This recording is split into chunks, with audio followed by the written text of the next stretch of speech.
Employers are now able to stop their staff from wearing religious headdresses as well as other religious clothes and symbols, anything from a Christian crucifix to a Hindu bindi.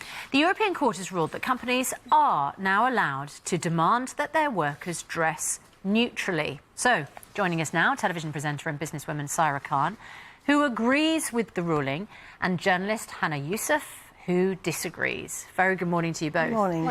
Hannah, when you wear your headscarf, does your employer say anything about it? Do you get any particular response to it?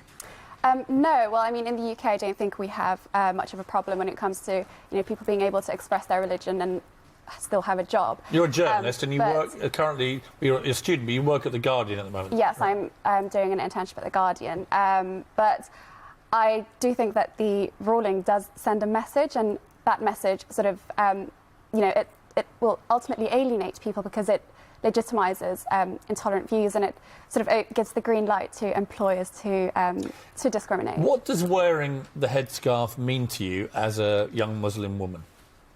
Well, the headscarf means a lot of things for lots of different women, and I don't think mine... So to you, what does it mean to you?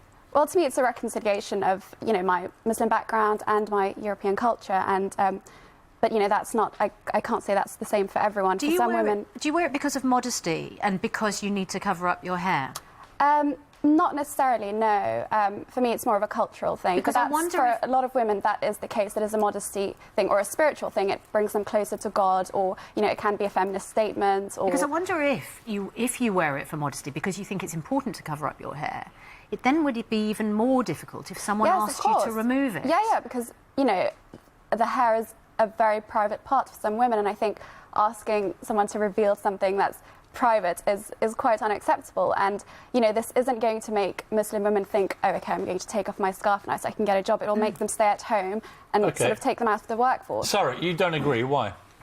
Well, I think this ruling, we have to put it into context of what it is that the companies who have policies where across the board they say we don't want any religious or political embellishments at work. We want it to be neutral for whatever reason. We feel that, we want to stick to that. And the reason it went to court is because two Muslim women who wore the headscarf took the companies to court, and this is a ruling as a result of that. Now, I think in the workplace, I think actually this is a common sense for companies, because we now know where they stand with their policies, but also for if I'm looking for a job, if I know that the company won't accept certain things that I'm really proud of, then I just won't apply to that company. You would be offended. So I think it's made it quite clear to people. How would you feel if I said to you, actually, sorry, before we go on air, do you mind? I don't like your jacket. Okay, right? I just don't like Piers, it. This isn't about you saying it to me. This is about a company who have got policies ITV says they don't like you wearing a jacket. They want you to wear a suit. Well, then we'd have to... Also, you can't just single out... But how do you feel? No,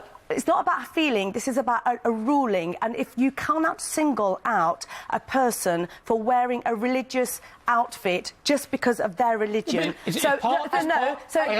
No, hold on. Hang on. You hold on. A company cannot... It's partly religion, but as we've already just been discussing, it's more than that. It's a spiritual thing. Absolutely. It's something that women... So if a company discriminated against Hannah for wearing a headscarf, they would be discriminatory. It's not your show, Sarah. No, I know, but you're not... You wouldn't mind letting me finish my sentence? My point is this. It's not just about religion for a lot of Muslim women who wear it. It can be for modesty reasons to do with their, the culture that they've grown up in.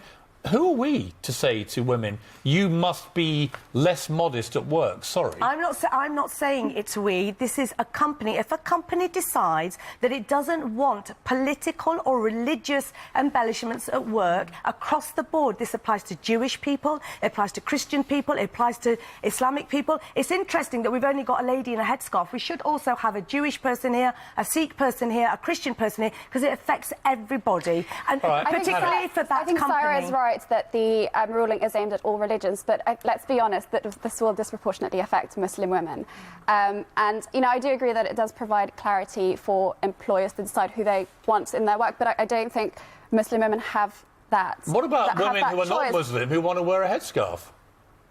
And mean, seriously. So could I... Lots of women wear It still headscarves. It applies. If you are going to a company... What if you're not where wearing they it for don't religious want- reasons? If you are want to go for a company and the Yeah. company have made it very clear they do not want political or whatever, But what if you're not whatever it wearing? is, What if you're a non-Muslim If you- who is wearing it? What if you're a white English woman at work who actually quite likes the look of a scarf as part of her clothing? Do we ban? the rule still applies. It doesn't, though, does it? It does